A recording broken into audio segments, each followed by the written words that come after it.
নমস্কার, আপনারা দেখছেন সংবাদবার্তা। এই মুহূর্তে আপনাদের স্বাগত জানাচ্ছি আমি মনীষা। দেখে নিচ্ছি আজকের সংবাদ শিরোনাম। শ্রীভূমি অসামরিক হাসপাতালে হঠাৎ পরিদর্শনে জেলা শাসক প্রদীপ কুমার দ্বিবেদী। বরাকে সিএএ এর অধীনে ফের 2 বাংলাদেশি হিন্দু পেলেন ভারতীয় নাগরিকত্ব। শ্রীভূমি শহরে অব্যাহত চোরের দাপট, এবার চোরের টার্গেট ইএনডি কলোনির একটি বাসগৃহ। 108 অ্যাম্বুলেন্স কর্মীদের বেতন বৃদ্ধির দাবিতে সরব যুব কংগ্রেস ও শহর ব্লক কংগ্রেস। স্বনির্ভরতা ও আত্মকর্মসংস্থানের লক্ষ্যে হাইলাকান্দিতে 5 দিন ব্যাপী জেলা উদ্যোগ সমাগম। কাটিগড়ায় লায়ন্স ক্লাবের বিনামূল্যে ক্যাটারেক্ট শনাক্তকরণ ও IOL শিবির। শ্রীভূমি জেলা অসামরিক হাসপাতালে হঠাৎ পরিদর্শনে জেলা শাসক প্রদীপ কুমার দ্বিবেদী। শ্রীভূমি জেলা সদর সরকারি হাসপাতালে দীর্ঘদিন ধরে চলা নানা অসুবিধা ও অব্যবস্থাপনা নিয়ে সাধারণ মানুষের মধ্যে ক্ষোভের সঞ্চার হচ্ছিল। সেই প্রেক্ষিতেই সোমবার হঠাৎ করে জেলা সদর হাসপাতালে পরিদর্শনে যান জেলা শাসক প্রদীপ কুমার দ্বিবেদী। পরিদর্শনকালে জেলা শাসক হাসপাতালের সামগ্রিক পরিষ্কার পরিচ্ছন্নতার অবস্থা, জরুরি পরিষেবা, আইপিডি ও ওপিডি বিভাগ সরজমিনে খতিয়ে দেখেন। পাশাপাশি রোগীদের জন্য বিনামূল্যে সরবরাহ করা ওষুধের স্টকও তিনি পর্যালোচনা করেন। হাসপাতালে উপস্থিত রোগী ও তাদের পরিজনদের সঙ্গে কথা বলে বিভিন্ন সমস্যা ও অভাব অভিযোগ সম্পর্কে অবগত হন জেলা শাসক। পরিদর্শন শেষে সাংবাদিকদের সঙ্গে কথা বলতে গিয়ে তিনি জানান, হাসপাতালের পরিষ্কার পরিচ্ছন্নতার অবস্থা সন্তোষজনক, তবে রোগীদের পক্ষ থেকে যেসব অভিযোগ ও অসুবিধার কথা তুলে ধরা হয়েছে সেগুলি গুরুত্ব সহকারে খতিয়ে দেখে প্রয়োজনীয় ব্যবস্থা গ্রহণ করা হবে বলেও আশ্বাস দেন তিনি। জেলা শাসকের এই আকস্মিক পরিদর্শনে হাসপাতাল কর্তৃপক্ষের মধ্যে তৎপরতা দেখা যায়। সাধারণ মানুষ আশা প্রকাশ করেছেন, এই পরিদর্শনের মাধ্যমে শ্রীভূমি জেলা সদর হাসপাতালের পরিষেবা আরও উন্নত ও জনবান্ধব হয়ে উঠবে। कुछ सिविल हॉस्पिटल में सडन विजिट जैसा कुछ नहीं है, रूटीन विजिट था। हम जैसे आते रहते हैं वैसे आज भी आए, चेक किया, चीजों का जायजा लिया और देखा कुछ चीजें, 1-2 शिकायतें थी पब्लिक की तो उनको एड्रेस करने की कोशिश की है। बाकी सफाई का तो स्टेटस काफी अच्छा ही है। आईपीडी में भी डॉक्टर राउंड पे हैं, ओपीडी में भी डॉक्टर्स प्रेजेंट हैं, सब सुचारू रूप से चल रहा है। बाकी जो 1-2 शिकायतें थी पब्लिक की उनको एड्रेस करने का कोशिश किया, जायजा लिया कि क्यों ये शिकायतें आ रही हैं और आगे समय में उनको कोशिश करेंगे कि वो सारी शिकायतें दूर की जा सके। कोई पेशेंट बोल रहा है जो उनको का इंक्वायरी हो रहा है, जो मेडिसिन उनका नहीं मिला हमने सारे फोटो लिए, इंक्वायरी कर कुछ चीजों की शिकायतें जेन्युइन भी लग रही हैं और कुछ नॉन जेन्युइन भी लग रही हैं। दोनों चीजों की हम लोग इंक्वायरी कर रहे हैं। আসামে ফের নাগরিকত্ব সংশোধনী আইন 2019-এর অধীনে 2 বাংলাদেশি হিন্দু নাগরিক ভারতীয় নাগরিকত্ব লাভ করেছেন। নাগরিকত্ব প্রাপ্তদের মধ্যে বরাক উপত্যকায় বসবাসকারী এক বাংলাদেশি মহিলা বিবাহ সূত্রে ভারতীয় নাগরিকত্ব পেয়েছেন। আইনজীবী দাবি অনুযায়ী এটি নিবন্ধন ভিত্তিক নাগরিকত্বের প্রথম উদাহরণ। নাগরিকত্ব সংশোধনী আইন 2019-এর অধীনে এবার বরাক উপত্যকার শ্রীভূমি জেলার বদরপুরের বেনার্জি পদবীর এক মহিলা এবং কাছাড় জেলার শিলচর শহরের গোস্বামী পদবীর এক ব্যক্তি ভারতীয় নাগরিকত্ব লাভ করেন। বদরপুরের ওই মহিলা 2007 সালে ভারতে প্রবেশ করে বিবাহসূত্রে নাগরিকত্ব অর্জন করেন। এই 2 বাংলাদেশি নাগরিককে সহায়তা করা শিলচরের আইনজীবী ধর্মানন্দ দেব জানান, বদরপুরে বসবাসকারী বেনার্জি পদবীর এক বাংলাদেশি মহিলা এবং শিলচর শহরের গোস্বামী পদবীর এক বৃদ্ধ শুক্রবার সিএএ এর অধীনে ভারতীয় নাগরিকত্ব লাভ করেছেন। তিনি জানান, বদরপুরের ওই মহিলা মূলত বাংলাদেশের চট্টগ্রামের বাসিন্দা। 2007 সালে পরিবারের এক সদস্যের চিকিৎসার জন্য তিনি শিলচর মেডিকেল কলেজে আসেন। সেখানেই বদরপুরের এক চিকিৎসকের সঙ্গে তার পরিচয় হয় এবং পরবর্তীতে তাদের বিয়ে হয়। নাগরিকত্ব সংশোধনী আইন 2019 জারি হওয়ার পর ওই মহিলা নাগরিকত্বের জন্য আবেদন করেন এবং বিবাহসূত্রে শুক্রবার তিনি ভারতীয় নাগরিকত্ব লাভ করেন। আইনজীবীর মতে, বিবাহসূত্রে ভারতীয় নাগরিকত্ব লাভ করা তিনিই প্রথম নাগরিক। অন্যদিকে সিএএ এর অধীনে ভারতীয় নাগরিকত্ব পাওয়া দ্বিতীয় বাংলাদেশি হলেন শিলচরের গোস্বামী পদবীর 61 বছর বয়সী এক বৃদ্ধ। তিনি 1975 সালে বাংলাদেশের মৌলভীবাজার জেলা থেকে পরিবারের সঙ্গে ভারতে আসেন এবং পরবর্তীতে শিলচর শহরে স্থায়ীভাবে বসবাস শুরু করেন। সিএএ কার্যকর হওয়ার পর তিনি নাগরিকত্বের জন্য আবেদন করেন এবং শুক্রবার তিনিও ভারতীয় নাগরিকত্ব লাভ করেন বলে জানান আইনজীবী ধর্মানন্দ দেব। উল্লেখ্য, এই 2 বাংলাদেশি সহ সিএএ এর অধীনে অসমে এখনো পর্যন্ত মোট 4 জন বাংলাদেশি হিন্দু ভারতীয় নাগরিকত্ব লাভ করেছেন। নাগরিকত্ব প্রাপ্ত সকলেই বরাক উপত্যকার বাসিন্দা। গতকাল দুইজন আমাদের বরাক উপত্যকার, একজন হচ্ছেন শ্রীভূমি জেলার আর একজন হচ্ছেন কাছাড় জেলার, দুজন নাগরিকত্ব পেয়েছেন আমাদের নাগরিকত্ব সংশোধনী আইন 2019-এর আওতায়। একজন হচ্ছেন ব্যানার্জি পদবী, যিনি হচ্ছেন শ্রীভূমি জেলার বদরপুর থানার বাসিন্দা, আর আরেকজন হচ্ছেন শিলচর শহরের গোস্বামী পদবী। যিনি মহিলা, উনি ব্যানার্জি পদবীর। ওনার জন্ম হচ্ছে 1985 সালে বাংলাদেশের চট্টগ্রাম এলাকায়, এবং উনি ভারতে প্রবেশ করেছিলেন 2007 সালের জানুয়ারি মাসে, এবং বিবাহ সূত্রে আবদ্ধ হন 2007 সালের ফেব্রুয়ারি মাসে বদরপুরের। স্বামী বদরপুরের, স্বামী পেশায় চিকিৎসক। ওনার এক ছেলেও রয়েছে 15 বছর বয়সের। তো উনি বিবাহ সূত্রে নাগরিকত্ব পেয়েছে। তো 6B-তে একটা প্রভিশন যেটা সেখানে বলা হয়েছে যে যদি 6B-তে ন্যাচারালাইজেশনের যেগুলো যোগ্যতা রয়েছে সেই হিসাবে কেউ নাগরিকত্ব পেতে পারে, অথবা যা 5-এ যে ক্লাস 5 অফ দ্য সিটিজেনশিপ অ্যাক্টে যে কন্ডিশন রয়েছে সেই সব কন্ডিশন যদি কেউ ফুলফিল করে থাকে তবে রেজিস্ট্রেশনের মাধ্যমে নাগরিকত্ব পেতে পারে।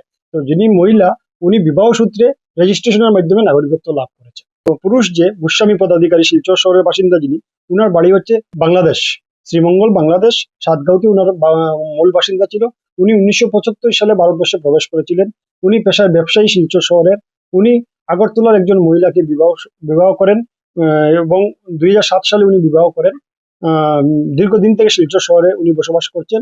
তো উনি সিটিজেনশিপ বাই ন্যাচারালাইজেশন পেয়েছেন। গতকাল দুজনই সার্টিফিকেট রিসিভ করেছেন। মহিলা যিনি, উনি 2024 সালে প্রথম অ্যাপ্লাই করেছিলেন। উনি শ্রীভূমি জেলায় অ্যাপ্লাই করেছিলেন, কিন্তু আপনারা জানেন যে কনস্টিটিউয়েন্সি ডিলিমিটেশনের জন্য বদরপুরকে কাছাড় জেলায় অন্তর্ভুক্ত করা হয়েছে। তারপরে ওনার শ্রীভূমি জেলার অ্যাপ্লিকেশনটা রিজেক্ট হয়েছে। তারপরে যখন রিজেক্ট হয়েছে, তারপরে উনি আমার সাথে যোগাযোগ করেছেন। আমার পরামর্শ মতে উনি কাছাড় জেলায় অ্যাপ্লাই করেছেন, এবং উনি 2024 সালের এক্সাক্ট মান্থটা বলতে পারবো না, তবে 2024 সালে উনি অ্যাপ্লাই করেছেন সে কাছাড়ে। শ্রীভূমিতে রিজেক্ট হওয়ার পরে কাছাড় জেলায় অ্যাপ্লাই করেছে, এবং যিনি শিলচর শহরের বাসিন্দা, উনি 2025 সালের আগস্ট মাসে অ্যাপ্লাই করেছে। দেখেন, আসামের মোট সংখ্যাটা সরকারই বলতে পারবে, আমার পক্ষে বলা সম্ভব নয়। তবে আমার কাছ থেকে সাহায্য নিয়ে আমার জানা মতে 4 জন বরাক উপত্যকায় নাগরিকত্ব পেয়েছে। আরো অনেকেই পাওয়ার জন্য পেন্ডিং রয়েছে। স্টেট এম্পাওয়ার যে কমিটি রয়েছে, সেই কমিটি অত্যন্ত ধীর গতিতে কাজ করছে আমি বলে মনে করি। দেখেন, নাগরিকত্ব সার্টিফিকেট গতকাল পেয়েছেন, কিন্তু ওদের নাগরিকত্ব লাগু হবে ডেট অফ এন্ট্রি থেকে, ভারতে যেদিন থেকে প্রবেশ করেছেন সেদিন থেকে। যেমন যে পুরুষ গোস্বামী পদাধিকারী, উনি এন্ট্রি করেছেন 1975 সালে, আর যে মহিলা, উনি এন্ট্রি করেছেন 2007 সালের জানুয়ারিতে। তো ওই দিন থেকে নাগরিকত্ব লাগু হবে। এর কথাটির অর্থ হচ্ছে তারপরে যে ওনারা যে Aadhaar card, voter ID, PAN card বা ভোটার লিস্টের নাম বা ব্যাংক অ্যাকাউন্ট বা জায়গার দলিল বা ছেলেমেয়ের বার্থ সার্টিফিকেট সবকিছু ভ্যালিড থাকবে। ব্যানার্জি পদাধিকারী যে, উনি ওনার মাকে নিয়ে অনেকবার ডাক্তার দেখানোর জন্য ভারতে এসেছিলেন। শ্রীভূমি শহরে অব্যাহত রয়েছে চোরের দাপট। ফের এবারে চোরের টার্গেট হয়ে উঠল শহরের ইএনডি কলোনির একটি বাসগৃহ। জানা গেছে, শ্রীভূমি শহরের বাড়ির মালিক না থাকলে সুযোগ নিয়ে একের পর এক বাড়িতে চুরি চালাচ্ছে দুষ্কৃতীরা। জানালার গ্রিল ভেঙে বা খুলে বাড়ির ভেতরে ঢুকে সামগ্রী চুরির ঘটনা এখন আর বিরল নয়। শহরের ইএনডি কলোনি এলাকার বাসিন্দা অনুপ জৈন চিকিৎসার কারণে কলকাতায় অবস্থান করছেন। সেই সুযোগেই চোরেরা তার বাড়িতে প্রবেশ করে। স্থানীয় বাসিন্দারা সন্দেহজনক অবস্থা লক্ষ্য করে দেখেন বাড়ির জানালার গ্রিল খোলা রয়েছে এবং সঙ্গে সঙ্গে পুলিশকে খবর দেন। পুলিশ ঘটনাস্থলে পৌঁছে বাড়ির ভেতরে প্রবেশ করে দেখতে পায় ঘরের সমস্ত সামগ্রী তছনছ করে রাখা হয়েছে। উল্লেখযোগ্যভাবে ভারতীয় টাকার মূল্য কমে যাওয়ার অজুহাতে চোরেরা 1 টাকার নোটের বান্ডিল নিয়ে যায়নি বলে সন্দেহ করা হচ্ছে। এমনকি চুরির সময় বাড়িতে থাকা বিস্কুট খেয়ে যাওয়ার ঘটনাও সামনে এসেছে। তবে বাড়ি থেকে ঠিক কত নগদ টাকা কিংবা সোনার গয়না চুরি হয়েছে তা বাড়ির মালিক ফিরে এলে তবেই নিশ্চিত হওয়া যাবে। ঘটনার তদন্তে নেমেছে পুলিশ। একটির পর একটি চুরির ঘটনায় শ্রীভূমি শহরের সাধারণ মানুষের মধ্যে আতঙ্ক ও অসন্তোষ বাড়ছে। শহরে ক্রমবর্ধমান চুরির ঘটনাকে রুখতে পুলিশের টহল ব্যবস্থা আরও জোরদার করার দাবি তুলছেন স্থানীয় বাসিন্দারা। আমরা 25 নম্বর ওয়ার্ড রায়নগরে আমরা স্থানীয় যিনি উনি ব্যবসায়ী আমাদের অনুপ জৈন মহাশয়, ওনার বাসা রায়নগরে। তো ওনার বাড়িতে আমরা সকালবেলা খবর পেলাম যে ওনার বাড়িতে চুরি হয়েছে। সবাই আসার পর দেখলাম যে ওনার যেভাবে জানালা ভেঙে চুর ঢুকেছে, এটা একটা চিন্তার বিষয়, কারণ যে শহরের উপকণ্ঠে যেভাবে রাত্রিবেলায় যে চুরির ঘটনাটা যে হয়েছে, সেটা আমরা সবাই দেখলাম। এখন আমরা থানায় ফোন করার পর পুলিশ এসেছে ইনভেস্টিগেশন করার জন্য, কিন্তু চলছে ইনভেস্টিগেশন। কিন্তু ঘটনা হচ্ছে আমাদের পাড়া প্রতিবেশী সবাই এসেছে, আমরা দেখলাম চোর যেদিকে ঢুকেছে বা যে পদ্ধতিতে ঢুকেছে সেটা চিন্তার বিষয়। জানি না কীভাবে হলো, কী হয়েছে বা ক্ষয়ক্ষতির পরিমাণ কী হয়েছে জানি না, কারণ অনুপজি বাড়িতে নেই এবং ওনার পরিবারও এখন নেই, বাড়ি বন্ধ ছিল। সেই অবস্থায় গতকালকে রাত্রে চোর হানা দিয়েছে। বাকি ইনভেস্টিগেশন করার পর জানা যাবে।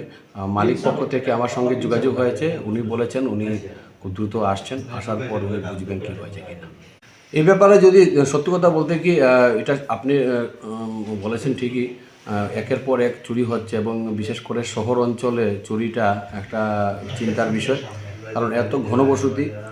আর আগেও চুরি হয়েছে, এখনও চুরি হচ্ছে। অনেক সময় আমরা দেখেছি চোর কোনো সময় ধরা পড়ে বা কোনো সময় ধরা পড়ে না। কিন্তু পুলিশ প্রশাসনের প্রতি আমার আগ্রহ যে আপনারা আরেকটু সজাগ হতে হবে, যাতে করে আগে যেভাবে রাত্রিবেলা টহল দেওয়া হতো বিভিন্ন এলাকাতে, হয়তো বা সেটারও সুযোগ নিচ্ছে আমাদের পুলিশ প্রশাসনের পক্ষ থেকে, হয়তো বা আরেকটু সজাগ হওয়া দরকার।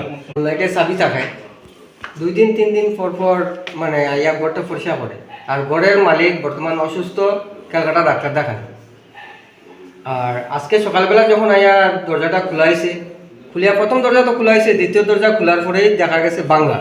তখন তাই লগে লগে ওই লাগা বাসার তারা ডাক দিয়ে আনছে, আনিয়া ভিতরে ঢুকিয়া পুরা দেখা গেছে যে এইদিকে ব্যাকসাইডের জানলার গ্রিল ভাঙিয়া ভিতরে ঢুকিয়া এখন কিতা নিছে না নিছে মালিক না আসলে তো বোঝা যেত না, কিন্তু আস্তা গড় মানে ইয়া করা হয়েছে। মালিকের নাম কি দা? অনুপজন। কই না এখন বর্তমানে তাই ক্যালকাটা আছে ডাক্তার দেখান। পরিবারে তো তাই ওয়াইফ নাই, 2 মেয়ে ক্যালকাটা বিয়া দিলেছেন, ছেলে হায়দ্রাবাদ থাকে, আর তাই ডাক্তার দেখান গেছে।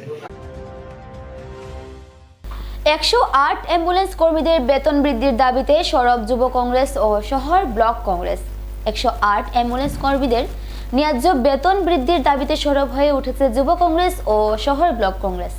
সোমবার কংগ্রেস কর্মীরা জেলা শাসকের সঙ্গে সাক্ষাৎ করে মাননীয় মুখ্যমন্ত্রীর উদ্দেশ্যে একটি স্মারকপত্র জমা দেন। স্মারকপত্রে কংগ্রেস নেতৃবৃন্দ উল্লেখ করেন, 108 অ্যাম্বুলেন্স কর্মীরা দিন-রাত 24 ঘন্টা জনগণের সেবায় নিয়োজিত থাকলেও তাদের কাজের তুলনায় তারা যোগ্য ও সম্মানজনক বেতন পাচ্ছেন না। দীর্ঘদিন ধরে এই দাবি জানিয়ে আসলেও প্রশাসনের পক্ষ থেকে এখনো পর্যন্ত কোনো ইতিবাচক পদক্ষেপ গ্রহণ করা হয়নি বলে অভিযোগ করেন তারা। এই প্রসঙ্গে কংগ্রেস নেতারা আরও জানান, বেতন বৃদ্ধির দাবিতে গত 1 ডিসেম্বর থেকে গুয়াহাটিতে 108 অ্যাম্বুলেন্স কর্মীরা শান্তিপূর্ণ আন্দোলন চালিয়ে যাচ্ছেন। অথচ যে সংস্থার অধীনে তারা কর্মরত, সেই সংস্থা আন্দোলনরত কর্মীদের চিহ্নিত করে একের পর এক চাকরি থেকে অব্যাহতি দিচ্ছে, যা সম্পূর্ণ অমানবিক ও অন্যায়। যুব কংগ্রেস ও শহর ব্লক কংগ্রেসের পক্ষ থেকে এই ধরনের পদক্ষেপের তীব্র নিন্দা জানানো হয় এবং অবিলম্বে আন্দোলনরত কর্মীদের বিরুদ্ধে নেওয়া শাস্তিমূলক ব্যবস্থা প্রত্যাহারের দাবি জানানো হয়। পাশাপাশি মুখ্যমন্ত্রীর হস্তক্ষেপে 108 অ্যাম্বুলেন্স কর্মীদের ন্যায্য বেতন বৃদ্ধি ও কর্মসংস্থানের নিরাপত্তা নিশ্চিত করার জোরালো দাবি তোলা হয়। কংগ্রেস নেতৃত্ব আশা প্রকাশ করেন, রাজ্য সরকার দ্রুত বিষয়টি গুরুত্ব সহকারে বিবেচনা করে জনগণের জীবন রক্ষায় নিয়োজিত এই কর্মীদের ন্যায্য দাবির প্রতি সুবিচার করবে। আপনারা সকলেই অবগত যে কিছুদিন থেকে একটা ঘটনা ঘটছে, যেটা হলো আজকে যারা 108-এর যারা সার্ভিস যারা দিচ্ছে, তারা আজকের ডেটে তাদের মানে সার্ভিসের অনুযায়ী যেটা তারা তাদের পেমেন্ট যেটা বেতন সেটা তারা যতটুকু পেতে লাগে, যে স্কেলে পেতে লাগে গভর্নমেন্ট স্কেলে, সেটা তারা পাচ্ছে না। এবং তারা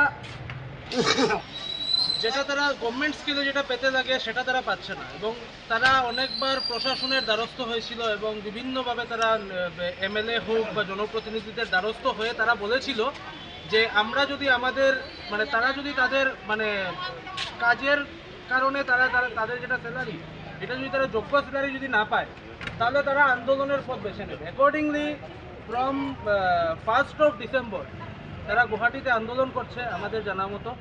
এবং সেখানে আন্দোলন করার পরে যে কোম্পানি রয়েছে জিবিকে ইএমআরআই, যে কোম্পানির আন্ডারে তারা রয়েছে, সেই কোম্পানি যারা যারা আন্দোলন করছে তাদেরকে চিহ্নিত করে তাদেরকে টার্মিনেট করছে।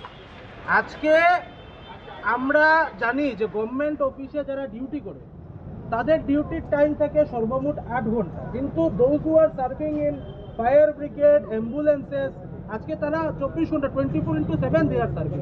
আর আজকে তারা সার্ভিস করে তাদের স্যালারিটা যদি যোগ্য হয় না, তাহলে এর থেকে মানে দুঃখের কথা আরও কিছু হতে পারে না। তাই জন্য এই যে টার্মিনেশনের আমরা বিরোধিতা করি, কোম্পানির বিরোধিতা করি, এই কারণে আমরা ডিসি সাহেবের সাথে আলোচনা করে মুখ্যমন্ত্রীর উদ্দেশ্যে আজ আমরা একটা স্মারকপত্র প্রেরণ করেছি এবং আমরা আশা করছি যে মুখ্যমন্ত্রীর দৃষ্টি আকর্ষণ হওয়ার পর যাতে যাদেরকে টার্মিনেট করা হচ্ছে বা করা হয়েছে তাদের প্রতি যাতে সুবিচার তারা যাতে পায় এবং তারা যাতে তাদের যোগ্য স্যালারিটা যাতে তারা পায়। আমরা সিভিল হসপিটালে গেছিলাম।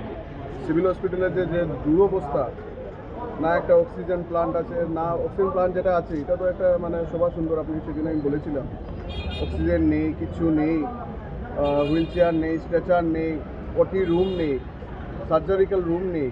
যে আইসিইউটা ছিল 25টা বেডের সার্জারি চেয়ার ছিল, মানে কী বলে আইসিইউ রুমের 25টা বেডের মানে ওইটা করা ছিল। তো এখানে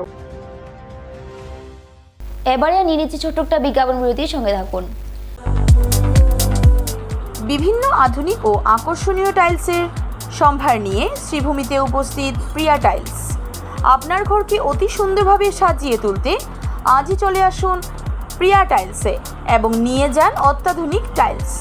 আপনার পছন্দের সব রকমের টাইলস আমাদের প্রিয়া টাইলসে উপলব্ধ রয়েছে। আমাদের ঠিকানা চান্দ্রাস প্লাজা নিয়ার বিশাল মেগামার্ট, স্টেশন রোড, শ্রীভূমি। যোগাযোগ 9101805530, 9957709784। আনন্দ সংবাদ। করিমগঞ্জে এই প্রথম 3D সিটি স্ক্যানের সুবিধা নিয়ে এলো Karimganj health city, Banamali road, Karimganj. পুরো শরীর 3D সিটি স্ক্যানের সুবিধা এখন পাচ্ছেন করিমগঞ্জে। আন্তর্জাতিকভাবে বিখ্যাত ডাক্তার দ্বারা রিপোর্ট।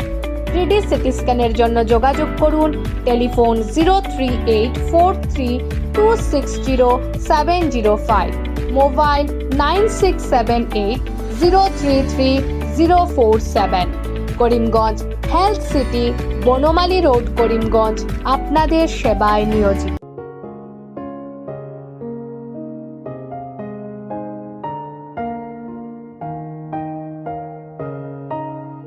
চিকিৎসা সেবায় নতুনত্ব নিয়ে হাজির নিউ লাইফলাইন হাসপাতাল। অত্যাধুনিক প্রযুক্তিতে এখানে pinhole surgery, gallbladder, appendix surgery করা হয়। শিলচর মেডিকেল কলেজের সার্জারি বিভাগের অতিরিক্ত প্রফেসর ডক্টর RC শ্যাম সার্জারিগুলি করবেন। তাছাড়া তিনি প্রতি শনিবার বিকেল 3টে থেকে OPD-তে রোগী দেখবেন। রয়েছেন শিশুরোগ বিশেষজ্ঞ ডক্টর গুলজার হোসেনও।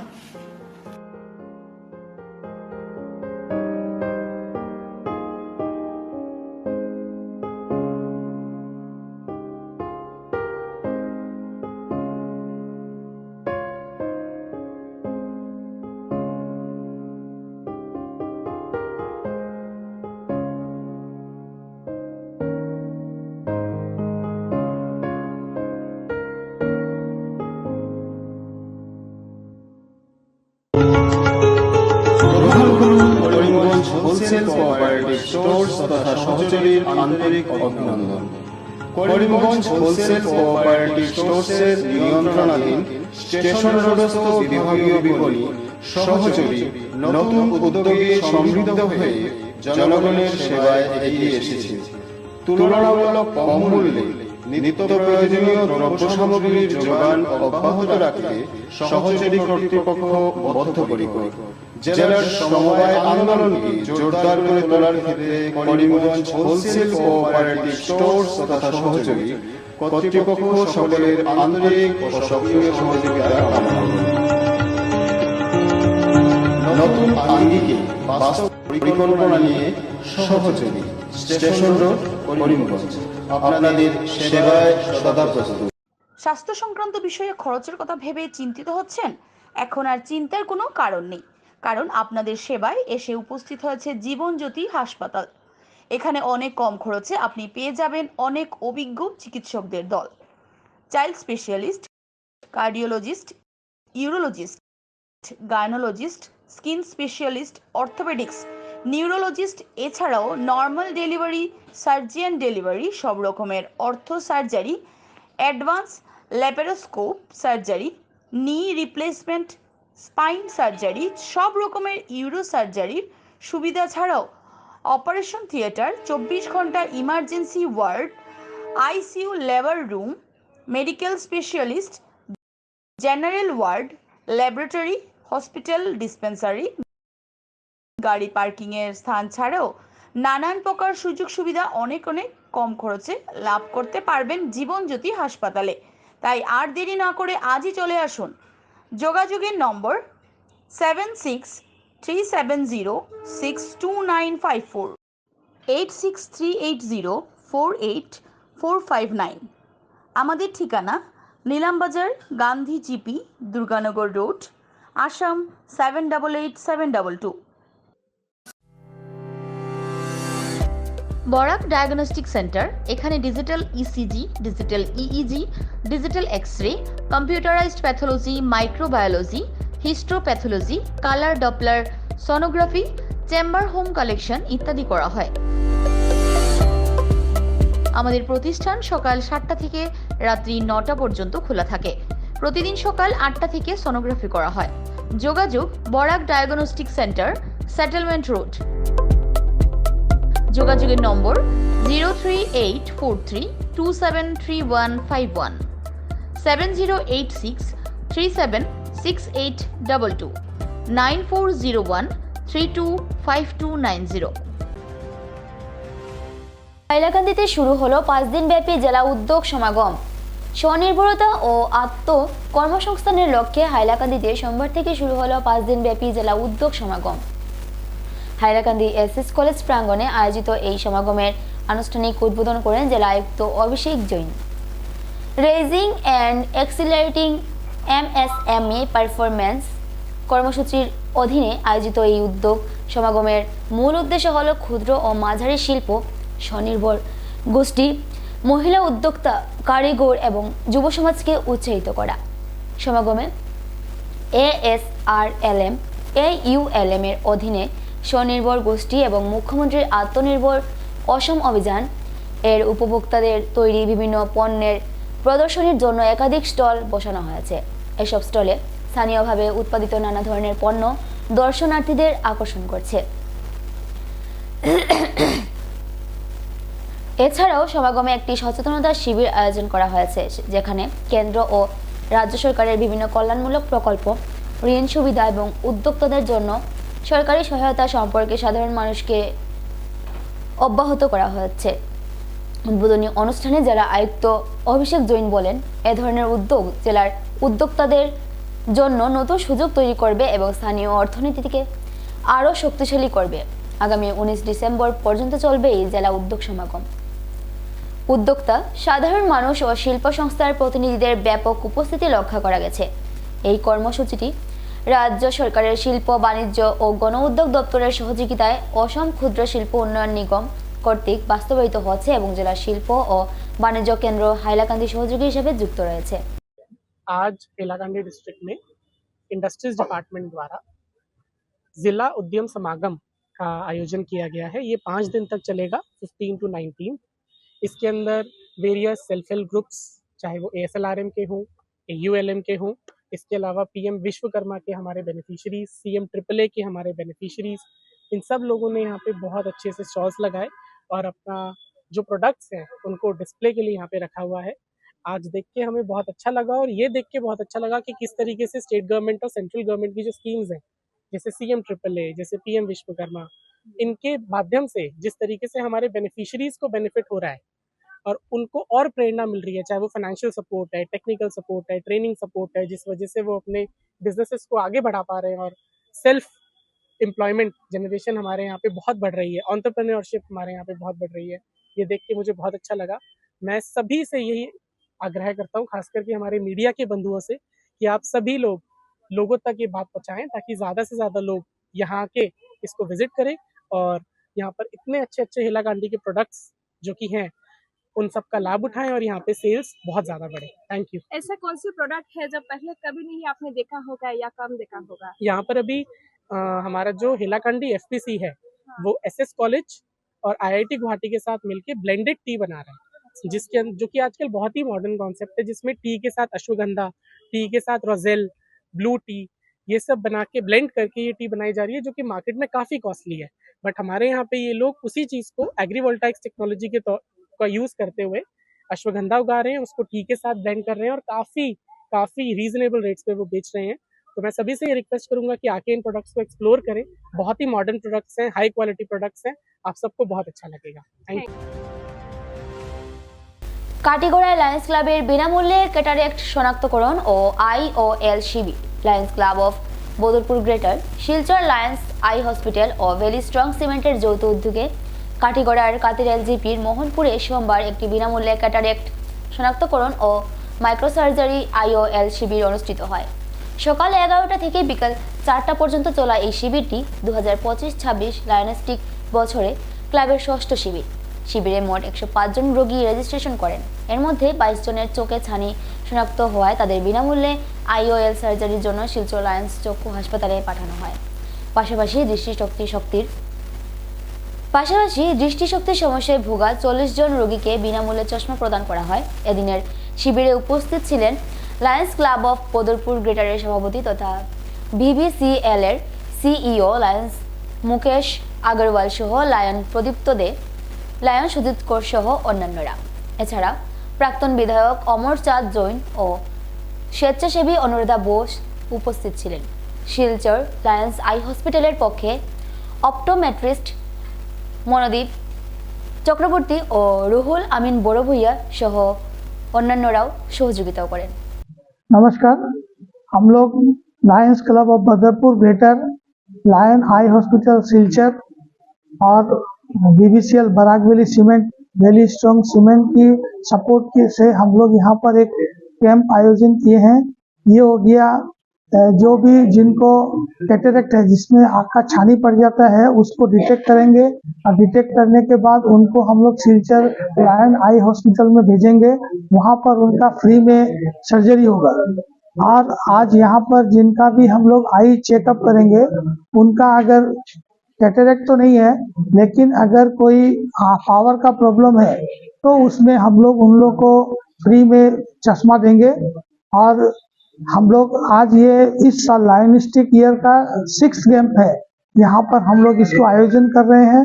और हम लोग का टारगेट है इस लायनिस्टिक ईयर में हम लोग 14 आई कैंप करेंगे। तो 6 आज 6 है और 8 कैंप होना है। हम लोग का लायनिस्टिक ईयर शुरू होता है जुलाई टू जून, तो हम लोग का जुलाई 2025 से शुरू हुआ था। तो हर महीने में हम लोग एक एक करके आ रहे हैं।